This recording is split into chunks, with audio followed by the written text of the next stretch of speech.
Welcome to Dipu Cater Stories. For weeks, FBI Agent Marcus Thorne had been living a nightmare, tracking a dangerous domestic terrorist. His only thought was getting back to the one place he felt safe, his new home in a quiet, gated community. He thought he had left the world of suspicion and danger behind him, but when he finally pulled up to his driveway, he was met not with peace, but with flashing lights and an accusation. An overzealous security guard, fueled by a neighbor's fearful call, blocked his path and demanded he prove he had the right to be there. This isn't just a story about a mistaken identity. It's a story about the hidden prejudices that live behind perfectly manicured lawns and the quiet abuse of power that happens every day in places we call safe. Stay with me, and you will learn what one man did when his shield of authority was not enough to protect him from the oldest fear of all, the fear of the unknown.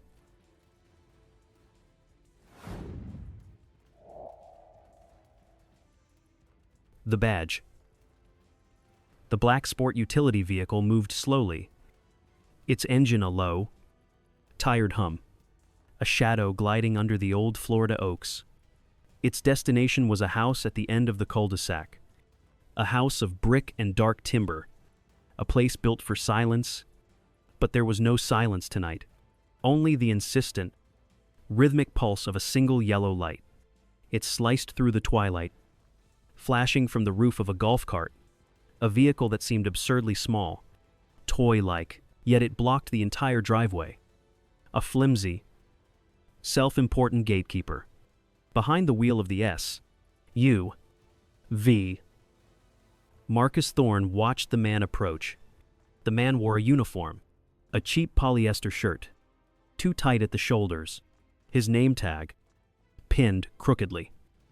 Read, Gary, head of security, a title far too grand for the job. The man's authority came from the uniform, not from within. The man's voice cut through the quiet. An order. Get out of the car. The words hung in the humid air, thick with the scent of gardenias and entitlement. Marcus did not move. His hands rested on the steering wheel, the leather cool beneath his palms. Training Protocol 101. Assess the threat. The only threat here was ignorance. The voice came again, louder this time, edged with impatience. A demand for a driver's license, for proof of residence, for submission. He doesn't want proof. Marcus thought, he wants control. Marcus's eyes were calm. He had faced down men with far more power than this. Men who decided matters of life and death, not lawn maintenance. He made a slow, deliberate movement.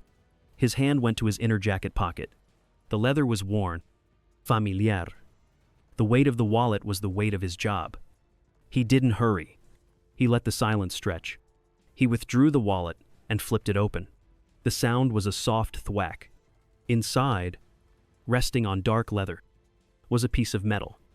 Gold, oficial, engraved with the scales of justice. It caught the annoying yellow light and seemed to absorb it, then throw it back. A small, defiant star in the manufactured darkness. The man named Gary fell silent. His flashlight beam, which had been aimed at Marcus's face, wavered. It dropped to the object in the wallet. The badge. Marcus spoke. His voice was low, even, not a command. A statement of fact. Special Agent Marcus Thorne. A pause. Federal Bureau of Investigation. Another pause, longer this time, filled only by the chirping of crickets. I'm going home now. But that badge, that title, felt a world away. 3 hours earlier, he was just Marcus, a man driving north on Interstate 75. The windows were down. The air was a familiar, heavy blanket. The case was closed, but the images remained. The coffee on his desk had tasted like ash. The lingering scent of antiseptic wipes clung to the inside of the car. The exhaustion was not in his muscles.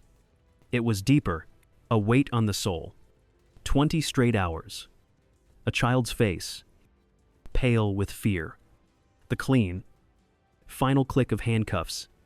The soft, choked sound of a mother's relief. The closing of a file. The opening of a wound that would take weeks to scar over. He was a man who hunted monsters, and when the hunt was over, he just wanted to retreat. To find a place where the monsters could not reach. That place was Willow Creek Estates. He remembered the day he and Helen found the lot. She wore a simple white dress, and her laughter sounded like wind chimes. She had loved the trees. They've seen everything. Marcus, she had whispered, her hand in his. They don't judge. This is a place that doesn't judge. This is where you can finally take off the armor. The armor. He built the house after she was gone. Every brick, every window, was a piece of her memory. It was his sanctuary, his fortress against the world he fought every day, a place governed only by quiet grief and the soft rustle of oak leaves. He turned off the highway. The roads became smaller, greener. He passed the Grand Epa, wrought iron gates of the community. He passed the sign, Willow Creek Estates. Below it, another sign, smaller, denser. A list of rules from the Homeowners Association, the HOA. It stood on the manicured lawn like a quiet threat. He had chuckled when he first read the rule book. All lawn gnomes must not exceed 12 inches in height. A world of tiny laws for tiny problems. He had envied it. Just for a moment. A feeling of relief washed over him as he turned onto his street. The last turn, the final approach, home. He did not know that the armor Helen spoke of was about to be tested. Not by the monsters he chased in the shadows, but by the guardians of trivial things. He did not know that from behind a window, concealed by the flawless white shutters of a neighboring house, he was already being watched. Wade had judged and found wanting. The watcher. Across the street from house number 42, Brenda Vance stood by her living room window, perfectly framed by immaculate white curtains. She held a small brass watering can, its spout hovering over the delicate, almost translucent petals of a phalaenopsis orchid. But she wasn't looking at the flower. Her eyes, sharp and analytical, were fixed on the black S. U. V. It moved too slowly. It felt predatory. The thought formed instantly, a smooth, polished stone of certainty in her mind. Brenda was the president of the HOA. A volunteer position? Yes. But she treated it with the gravity of a corporate executive overseeing a fragile merger. She knew every car, every resident, every approved shade of beige for exterior paint. Herr Michon, as she often reminded her husband, who would simply nod over his newspaper, was to preserve the tranquility of Willow Creek, to protect their investment, to keep things orderly, and order was a delicate ecosystem.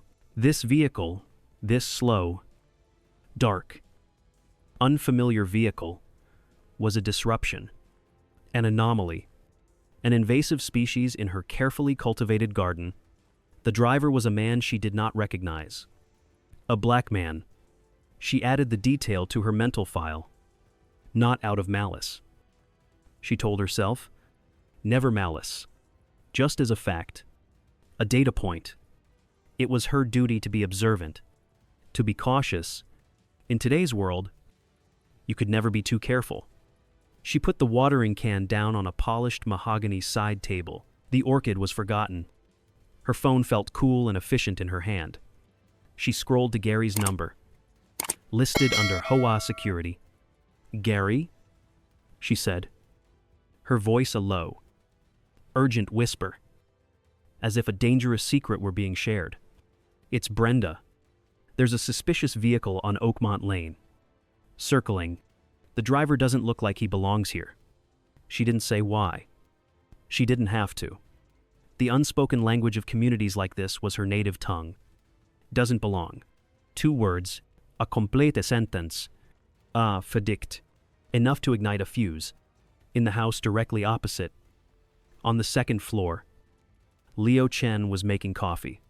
The rich, Dark aroma of freshly ground beans filled his minimalist kitchen. He glanced out the window, a habit from years of coding in quiet rooms where the outside world became a silent movie. He saw the same black S, U, V. His mind processed the data differently. New car. Unmarked, probably a government vehicle. Given the heavy-duty frame and tinted windows, he'd seen them before. The driver seemed to be looking for a house number. Logical.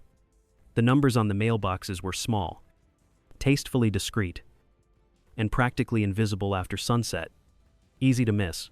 Oh, Leo said to his empty kitchen, a small cloud of steam rising from his mug. Looks like the new neighbor at number 42 finally moved in. Hope they like it here. His thought was simple. A welcome. A neutral observation. He took a sip of his coffee, the warmth spreading through his chest. He turned back to his computer, where lines of code waited patiently. Meanwhile, on the other side of the community, Gary Peterson sat in his golf cart by the community pool. The radio crackled with static. He was bored. This job, it wasn't like the old days. He had been a deputy, a man with real authority, a real badge. A herniated disc from a fall had ended all that. Now, his domain was lost pets and complaints about overgrown hedges. A kingdom of petty grievances. His phone buzzed. Brenda Vance. His boredom evaporated, replaced by a jolt of purpose. It felt like the old days, a call coming in, a situation developing. Her voice was exactly what he needed to hear. Suspicious. Doesn't belong. The words were a call to arms, a chance to be what he once was. A protector, a man in charge. I'll check it out. Brenda, he said, his voice deeper than usual, more official. On my way now. He flicked a switch. The single yellow light on the roof began its silent, pointless flashing. He pressed the accelerator. The small electric motor whined as the cart surged forward. He wasn't just checking. He was responding. He was intercepting.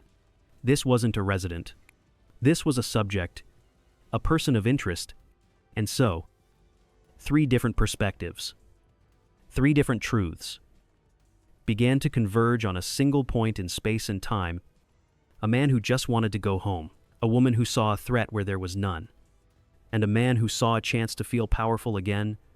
From his second-floor window, Leo Chen heard the whine of the golf cart. He looked up from his screen. He saw the cart speed towards the S, U, V, which had just pulled up to the driveway of number 42. He saw the yellow light. He saw Gary get out. His shoulders squared. His walk, a practiced imitation of authority. He put his coffee mug down. Something about this felt wrong. Terribly wrong. The recording. The conversation began with a question, but it was not a question. It was an accusation wrapped in procedure. Can I help you find something? Gary asked. His stance was wide, feet planted firmly on the asphalt. His hand rested near the bulky equipment on his belt.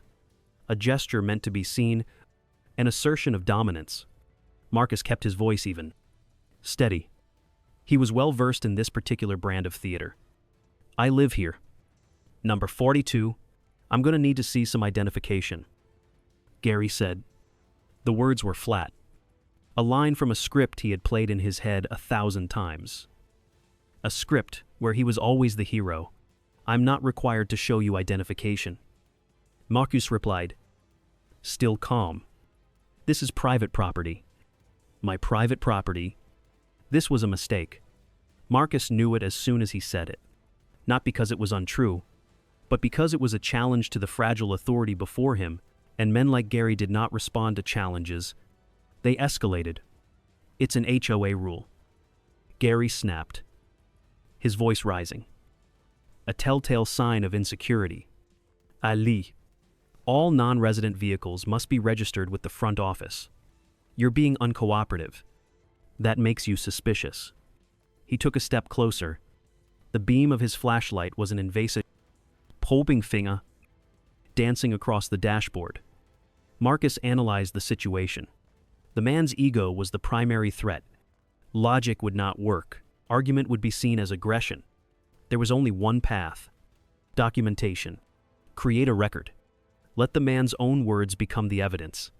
He lowered his right hand from the steering wheel, letting it rest in his lap. Out of sight. His phone was there. With a subtle, practiced movement of his thumb, he swiped the screen, unlocking it with his print. He felt the faint vibration as the audio recording app activated. A tiny red icon glowed in the corner. He then spoke. His words chosen with care. For the microphone, for the inevitable report, let me make sure I understand. Your name is Gary Peterson. Correct, and you are refusing me entry to my home unless I provide you with personal identification. The direct question, the use of his full name, seemed to fluster Gary. I'm conducting a security check, he stammered. To regain control, he grew bolder. He invented a new rule on the spot, his voice dripping with false authority. I need to see your purchase agreement for the house. That's the protocol. It was absurd. It was also the final piece of evidence Marcus needed. The clear overreach, the fabrication of rules. From his window above, Leo Chen could not hear the words, but he could read the scene. He saw the rigid posture of the security guard, the way he puffed out his chest. He saw the unnatural stillness of the man in the car. It wasn't a conversation. It was an interrogation, an imbalance of power playing out under the streetlights. He felt a knot tighten in his stomach. This is not right. This is not how you welcome a neighbor. This is how you treat an intruder. His own phone was on the desk beside him. He picked it up. His thumb hovered over the camera icon. Part of him hesitated. Don't get involved. A voice in his head whispered, it's none of your business.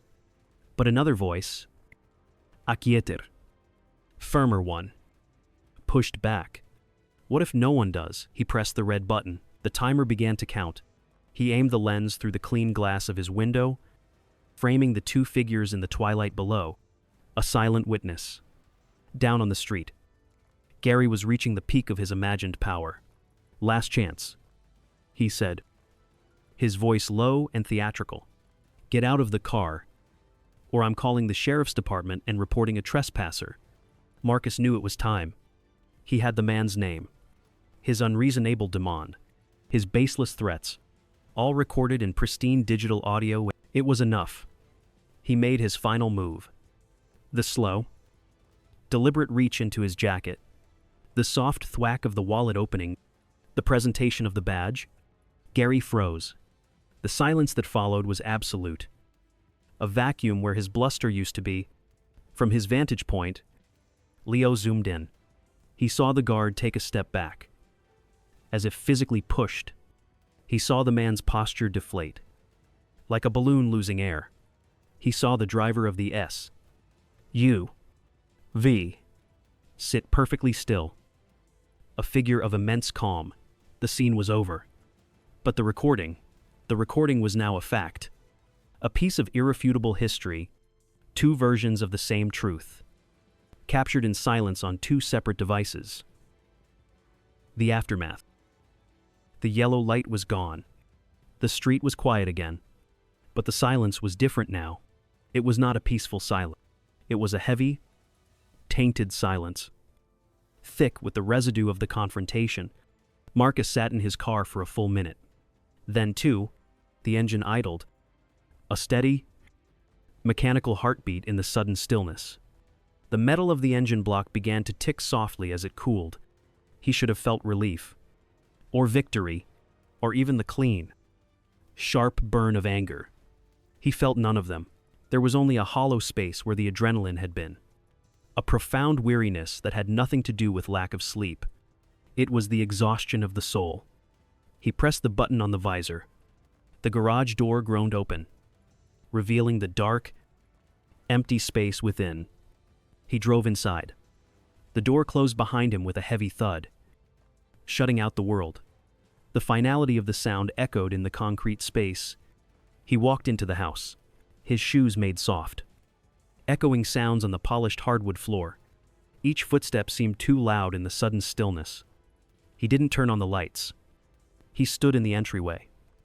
The faint glow from the streetlights filtering through the high windows, casting long, distorted shadows on the walls. The air was cool and stale, holding the scent of a house left empty for too long. It was supposed to smell like home. Tonight, it smelled like nothing. The armor, this is where you can take it off. Helen had said, but he had needed it tonight. He had needed it right here. In his own driveway, the irony was a bitter taste in his mouth. The one place he was supposed to be vulnerable, safe. He had been forced to show his strength, his authority, just to be allowed inside. He found himself standing in the doorway of his home office. On the wall was a framed commendation from the director of the FBI. For courage, for service. Courage was for facing down armed men in forgotten warehouses. Service was for dismantling criminal organizations that spanned continents. What was the word for facing down the quiet poison of contempt at your own front door? There was no commendation for that. He could command a team of agents with a single word, but he could not stop a lonely, petty man from making him feel like a stranger in his own life. He walked into the kitchen. He placed his hands flat on the cool granite of the island countertop, grounding himself. He remembered standing in this exact spot with Helen when the house was just a skeleton of wood and drywall. They were arguing playfully over which shade of gray to choose for the cabinets. He remembered her laugh as she held 2 paint swatches up to the light. "This is the one, Marcus," she had said, pointing to a shade called Stormy Sky. The gray with the blue undertones, it feels like a calm sky after a storm. The memory was so clear, so simple, so happy. It felt like it belonged to another man's life. And now, a new memory was layered on top of it. A greasy, unwanted film. The memory of a flashing yellow light. The memory of an accusatory voice. The memory of having to prove he belonged in the very room where he and his wife had planned their future. He didn't call his supervisor. He didn't file a report. Who would he report it to? The system he worked for dealt in facts, in evidence, in broken laws. What would the report say? Subject was made to feel unwelcome. Agent experienced an acute sense of existential displacement. The bureaucracy had no form for that. It was too small for a federal case file. Too personal. A slight, an indignity. The world was full of them. This was just his turn. He stood there in the darkness for a long time. The only sound was the low hum of the refrigerator. The house was no longer a sanctuary. It was just a building. A collection of rooms where a ghost of a memory lived. Tonight, he felt like a ghost himself, haunting his own life. He believed the incident was over. A private wound. A story only he would carry. Locked away with the other burdens of his job. A quiet, ugly secret kept between him and the silent, watching houses of Willow Creek. He was wrong. Across the street, in a room lit only by the blue-white glow of a computer monitor, Leo Chen was watching the video he had shot. He watched it once, then twice. The silence of the video made it even more damning. He saw the injustice of it, stark and undeniable in the shaky footage. He knew he had to do something. He didn't know that his decision, made in the quiet of his own home, was about to take Marcus's private wound and expose it to the world. The story was not over. It had just found its narrator. Marcus believes his story ends here, in the dark. But across the street, a witness is about to change everything. If you believe one person's voice can make a difference, comment the word witness below. Stay with me to see how one small act turns this private injustice into a public firestorm. Because the real story is just beginning. The ripple. Leo Chen did not sleep that night. He sat in the blue-white glow of his monitor. The video file, a small, ominous rectangle on his desktop. A silent, 37-second movie. He played it again. And again. The silence of the clip was what made it so powerful. There was no shouting. No overt violence. Just a quiet, methodical abuse of power. A man in a uniform, puffed up with borrowed authority, intimidating a man in a car. It was simple. It was ugly. And he, a software engineer who preferred the predictable logic of code, was the only one who had a record of it. He thought about deleting it, dragging the file to the digital trash can, forgetting the whole thing. It was not his fight. He didn't know the new neighbor. He barely knew Gary. Getting involved meant complications. It meant choosing a side. It meant breaking the unspoken rule of suburbia. Mind your own business. Maintain the peace. But then he thought of the man in the car, the man's stillness, his profound, unsettling calm. It wasn't the calm of someone unconcerned. It was the practiced calm of someone who had been through this before. Someone who knew the script, who knew that the wrong reaction could be catastrophic. That thought, more than anything, settled his decision. Silence wasn't peace. In this case, silence was complicity. He opened his web browser and navigated to the Willow Creek Estates Community Forum, an online space usually reserved for discussions about lost cats, recommendations for plumbers, and passive-aggressive complaints about garbage collection schedules. It took a deep breath. He created a new post. The title was simple, deliberately neutral. Incident at the front gate last night. In the body of the post, he wrote only one sentence, carefully crafting it to be factual, not inflammatory. I witnessed this interaction and felt it was something the community should be aware of. Then, he attached the video file. The progress bar filled in seconds. He hovered his mouse over the post button for a long moment. It felt like stepping off a cliff into an unknown darkness. He clicked it. For the first hour, nothing happened. The post sat there, inert. Then, the first comment appeared, like a single raindrop before a storm. It was from Brenda Vance. Her profile picture showed her smiling, holding a prize-winning rose. Her comment was carefully worded, a masterpiece of corporate non-apology, designed to soothe and dismiss. Our security team was simply following established protocols to ensure the safety of all residents. We appreciate the vigilance, but ask that residents refrain from jumping to conclusions before the board has had time to review the matter. Then the second comment came, and a third, then a flood. The quiet community forum erupted into a digital firestorm, a battle fought with keyboards and assumptions. One user, an attorney named Mr. Henderson, wrote, "What protocol allows for a resident to be detained and questioned without probable cause in his own driveway? This has serious legal implications." Brenda, "This is an outrage." Another replied directly to Mr. Henderson, "How do you know he's a resident? Gary was just doing his job." For one, I am grateful for his vigilance. My car was broken into last year. I'd rather have a guard who is too careful than one who is not careful enough. A third user, a woman named Susan from down the street, added her voice, a nervous, apologetic tone bleeding through the text. To be honest, I would have been nervous too. Seeing a strange, unmarked SUV, like that driving so slowly.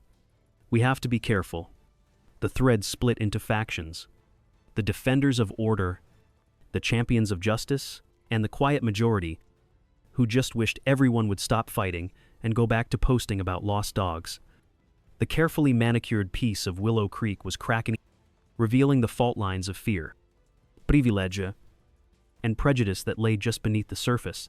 The HOA, suddenly, the letters felt heavier, more menacing, a governing body that had become a force of division. The next morning, Marcus Thorne sat in his kitchen. The house was quiet. He was trying to find his routine again, the simple, grounding ritual of making coffee, the familiar weight of a ceramic mug in his hands.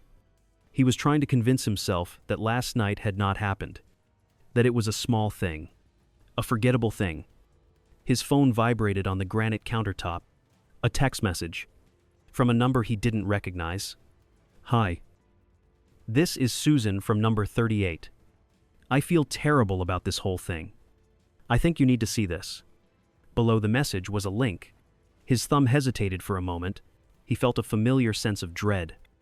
The same cold feeling he got before breaching a door on a high-risk warrant. The feeling of stepping into the unknown. He tapped the link. The web page loaded. It was the community forum. And there, at the top of the page, was a video. He saw his own car. He saw Gary, and he saw himself, a still, silent figure, framed through the window of a stranger's house. His private wound was now a public exhibit. His privacy was gone. The summons. The digital storm raged for 2 days. The forum thread grew to hundreds of comments. Accusations flew. Defenses were mounted. People who had only ever exchanged polite waves over their lawns were now engaged in vicious online arguments. The illusion of neighborly harmony was shattered. For Brenda Vance, this was a public relations disaster. It was a loss of control. The carefully constructed world she presided over was descending into chaos, and she needed to regain it. On the third day, a letter arrived in Marcus's mailbox. It wasn't folded. It was delivered in a large, stiff envelope, the kind used for important documents. It was on thick, cream-colored paper, embossed with the official, vaguely medieval crest of the Willow Creek Homeowners Association, a summons. The language was sterile, bureaucratic, a calculated masterpiece of saying nothing at all. In light of a recent incident that has been the subject of some community discussion, and in the interest of transparency and due process, to clarify the events that transpired, the HOA board requests your presence at an NETH internal hearing regarding the conduct of Officer Gary Peterson. Marcus read the words, and he understood their true meaning. He had read thousands of reports filled with similar language designed to obscure, not to clarify. This was not an investigation. It was a containment strategy. The letter spoke of misunderstanding and reviewing security protocols. It was an attempt to reframe the narrative, to turn an abuse of power into a simple procedural error, to manage the problem, and he, Marcus Thorne, was the problem. He placed the letter on his kitchen counter, next to a stack of mail he hadn't opened. Part of him, the tired, grieving part that just wanted to be left alone, wanted to throw it away, to ignore it, to let them have their little meeting and write their little report and pretend nothing had happened. He just wanted peace. He was so tired of fighting. But then he thought of Helen. He thought of her dream for this house. A place of safety. A place without judgment. A sanctuary. He realized that peace was not a passive state. It had to be defended. Silence, he knew from his years in the Bureau, was rarely a sign of peace. More often, it was the sound of something being buried, justice being buried, truth being buried. His silence now would be an agreement that what happened was just a misunderstanding, an agreement that he, in some way, was responsible for the escalation, an agreement that Gary's actions were, if not right, at least justifiable under the circumstances. He could not agree to that. He walked over to his phone. He had an audio file, clear as a bell. He had his own testimony. He had a federal badge and the legal resources that came with it. He could turn this into a legal battle that the HOA and their small-town lawyer could not possibly win. He could bring the full weight of the justice system down upon them. But he hesitated. That was the official response. The Agent Thorne response, it would be efficient, it would be decisive, but it would also salt the earth. It would destroy any chance of this place ever feeling like home. It would turn his neighbors into adversaries. It would make him the man who sued the community. He would win the battle. But he would lose the sanctuary. He looked at the letter again. We request your presence. A choice. He would go. But he would not go as an agent of the FBI. He would not bring threats of lawsuits or federal investigations. He would not even bring the audio recording. He would bring only one thing. The truth. His truth. The human truth. Stripped of titles and authority. Across the street. An email arrived in Liu Chen's inbox. It was also from the HOA. It formally requested a written statement from him regarding the video he had posted and invited him to speak at the hearing. He felt a chill of apprehension. He was no longer just an observer. He was now an official witness. Part of the record, he had wanted to do the right thing. And now the right thing was demanding more of him. On the morning of the hearing, Marcus stood in front of his closet. His work suits hung in a neat, dark row, symbols of his authority, of his armor. He pushed them aside. He chose a simple, gray button-down shirt and a pair of dark slacks. Today, he was not Agent Thorne. He was Marcus, the resident of house number 42, and he had a story to tell. The hearing. The community clubhouse smelled of stale coffee, industrial-strength air freshener, and a faint, underlying scent of anxiety. About 20 residents sat on uncomfortable folding chairs, a physical manifestation of the online forum. Their faces were a mixture of curiosity, annoyance, and self-righteousness. At the front of the room, behind a long folding table draped in a cheap polyester cloth, sat Brenda Vance and the 3 other members of the HOA board. They looked like judges at a science fair. Armed with notepads and an air of forced solemnity, Gary Peterson sat at a separate, smaller table to the side, a defendant in a courtroom of his own making. He stared at his hands, his face pale and puffy. Brenda began the meeting. Her voice was smooth, practiced, the voice of someone used to managing difficult meetings. She spoke of the importance of community standards. She mentioned the need for robust security protocols in these uncertain times. She used the word unfortunate 4 times. She was not opening a hearing. She was performing damage control, trying to steer the ship back into calm, predictable waters. Then it was Gary's turn. He stood up, clutching a wrinkled piece of paper. His voice was flat, monotonous. He said he had been with the community for 5 years. He said he took the safety of the residents very seriously. He said he was sorry if his actions were misinterpreted. He apologized for the misunderstanding. He never once looked at Marcus. He was apologizing to the board, to his job, not to the man he had wronged. It was a textbook non-apology, designed to admit no fault. Then Brenda looked at Marcus. Her expression was one of condescending patience. "Mr.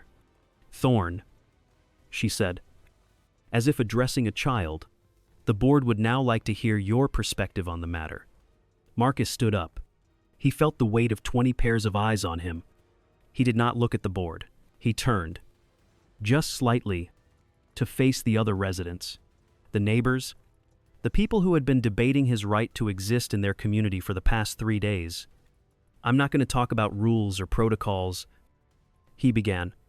His voice was quiet, but it filled the silent room. It was the voice he used in interview rooms, a voice that compelled people to listen. "I want to tell you why I chose to live here." He told them about the case he had just closed. He didn't share the gruesome details, only the emotional weight of it, the darkness. He described the feeling of driving home, of wanting nothing more than to walk through his own front door and leave that world behind, to step into a place of peace. He told them about his wife, Helen. He told them how she had loved the old oak trees, how she said they had a kind of wisdom. He told them this was supposed to be their forever home, the place they would grow old, the house at number 42. He said, his voice growing thick with an emotion he rarely allowed himself to show, "It's more than just a building to me. It is the last place she and I were happy together. It's supposed to be the one place in the world where I don't have to be on guard. The one place I don't need my armor." He paused. The room was utterly still. The only sound was the hum of the air conditioning unit. "That night," he continued, finally looking directly at Gary, then at Brenda, "I wasn't stopped by a security guard following a protocol. I was stopped by an idea. The idea that I didn't belong here, in my own home. The idea that my presence, my existence, was a threat that needed to be investigated. He looked back at his neighbors, meeting the eyes of Susan, the woman who had texted him. That house is all I have left of her. Her memory is in every room, and for a few minutes, on my own property. That feeling of safety, the very reason we chose this place, was taken from me. Not by a criminal, but by our own security. He sat down. The silence that followed was profound. It was no longer the silence of awkwardness or tension. It was the silence of understanding, the silence of shame. For the first time, the people in that room were not seeing a problem to be managed.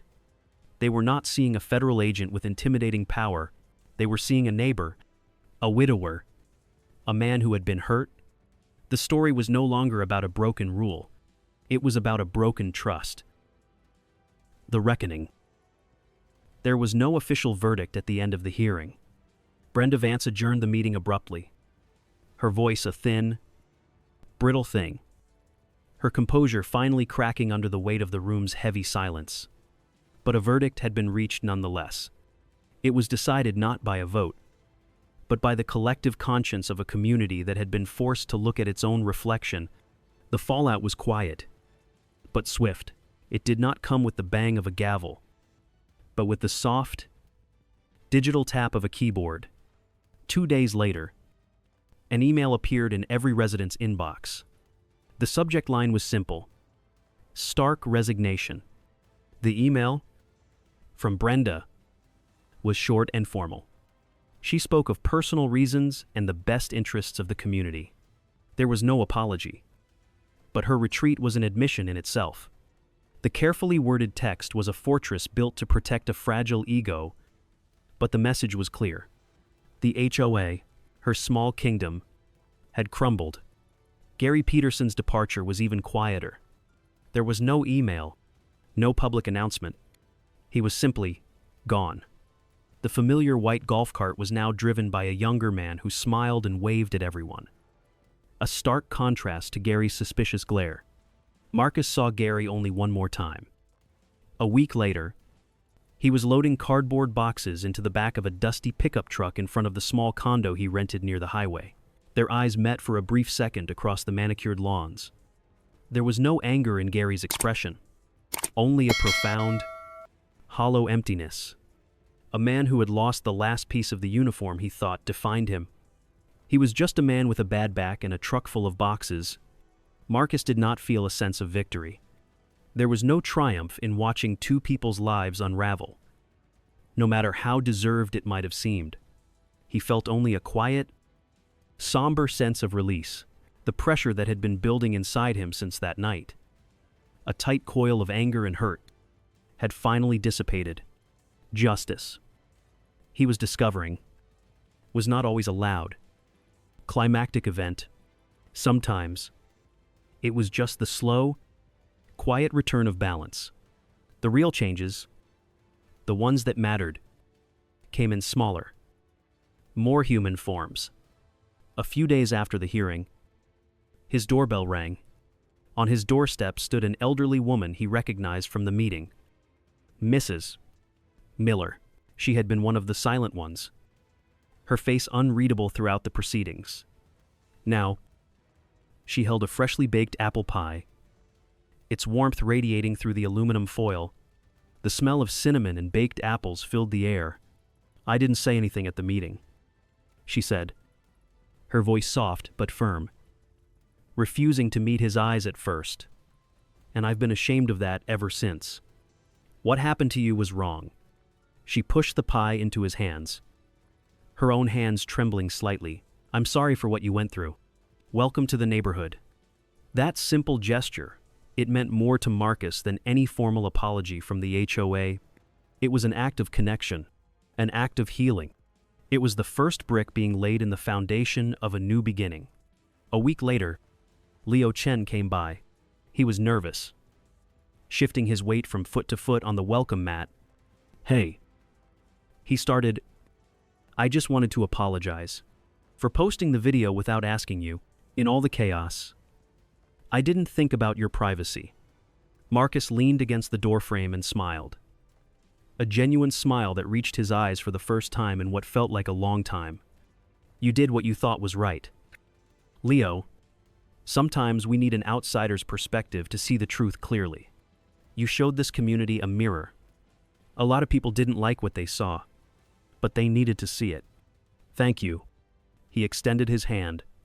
Marcus, a friendship, unlikely and unexpected, began to form over coffee and conversations about technology and neighborhood politics. The biggest test, however, came from his own world. His supervisor at the FBI, a man named Frank, called him into his office. The online articles about the Willow Creek incident had reached the regional office. Frank was supportive. He was also angry. Listen, Marcus, Frank said, his voice grim. This is unacceptable. We can make this official. The Department of Justice would have a field day with this. It's a textbook civil rights violation. We can file a complaint against the HOA that will make their heads spin. Just give me the word. It was tempting. It was the Agent Thorne response. A clean, decisive strike with the full force of the law. But Marcus thought of Mrs. Miller's pea, still half-eaten in his kitchen. He thought of his handshake with Leo. He thought of the quiet street he lived on. A lawsuit would bring victory. But it would also bring division. It would turn the community into a battlefield. No, Frank, he said, surprising even himself. I appreciate the support. I really do. But I think this is a problem that needs to be solved by neighbors, not by lawyers. The reckoning was not about punishment. It was about rebuilding. That month, there was another community meeting, a special election to form a new HOA board. The atmosphere was different, less tense, more hopeful. Brenda was not there. When the time came for nominations from the floor, a new voice spoke up. It was Mr. Henderson, the attorney. I'd like to nominate Marcus Thorne. And from the back of the room, another voice seconded it. It was Leo Chen. Marcus, who had planned to just sit and observe, found himself walking to the front of the room amid a smattering of applause. He was no longer an outsider. He was part of the foundation. Marcus has made his choice not as an agent, but as a neighbor. The reckoning is over, but the rebuilding is just beginning. What does a community look like when it chooses to heal instead of hide? If you believe in the power of new beginnings, comment the word rebuild below. Don't go anywhere, because the final chapter shows what they built together. The foundation. 6 months later, the Florida sun filtered through the leaves of the old oak trees, dappling the lawns of Willow Creek Estates in patterns of light and shadow. The change in the community was not dramatic, but it was real. It was felt more than it was seen. It was in the way neighbors lingered a little longer to chat by their mailboxes. It was in the increased number of children playing in the street in the evenings. The new HOA board, a diverse group that included Marcus, the sharp-witted Mr. Henderson, and, surprisingly, the once apologetic Susan from number 38, had dismantled many of the old Fromson's 7 tasks. Arbitrary rules. The focus shifted from enforcement to engagement.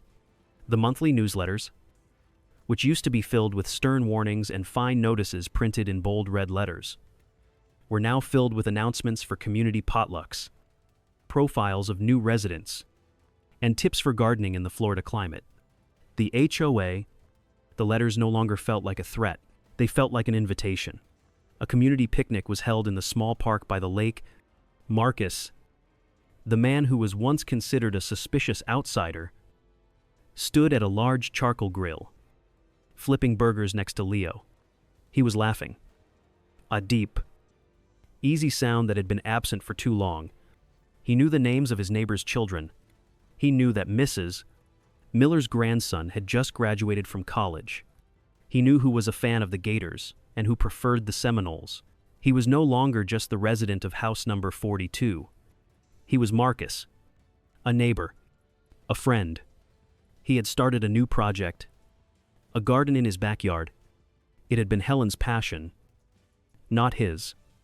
But now he found that the simple, repetitive work of tilling the soil and tending to the plants calmed his mind in a way that nothing else could. It was a way of connecting with her, not through the sharp pain of grief, but through the quiet joy of creation. He was planting roses, her favorite. He was building something beautiful in the place where he had chosen to heal. One Saturday afternoon, he was on his knees, wearing old jeans and a faded t-shirt, carefully weeding the rose bed. His hands were covered in rich, dark earth.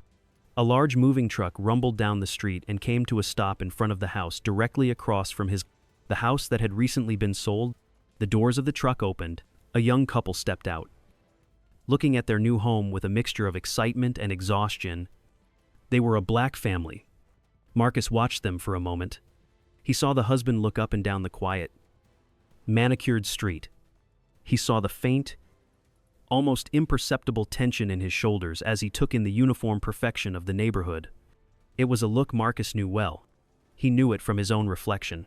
It was the look of someone entering a new space and asking the silent, crucial question, will I be welcome here? The old Marcus, the agent, the man who had built walls around his heart, might have stayed in his yard, maintained his privacy, observed from a distance, assessing. But he was no longer that man. He stood up. He wiped his earthy hands on the sides of his jeans, leaving faint brown streaks. He didn't hesitate. He didn't overthink it. He walked across the street. The young man saw him coming, and his posture stiffened slightly. A reflexive, defensive gesture that was older than both of them. Marcus stopped a few feet away. He didn't offer a warning. He didn't ask a question. He simply smiled. It was the kind of open, genuine smile he hadn't shared with a stranger in a very long time. It was a smile that said, "You are safe here." He extended his hand. "Welcome to the neighborhood," he said. "I'm Marcus." There was no suspicion in his eyes. No judgment, just a simple greeting. An offer of connection. The young man's shoulders visibly relaxed.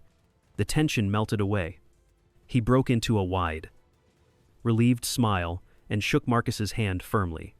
"David," he said, "it's great to meet you." Marcus looked back at his own house, at the front door where he had been stopped, where his sense of belonging had been challenged. The memory was still there, but it no longer held any power. It was just a scar, a reminder of a wound that had healed stronger than before. Justice, he thought, is sometimes not found in the sound of a judge's gavel. It is found in the sound of a simple welcome.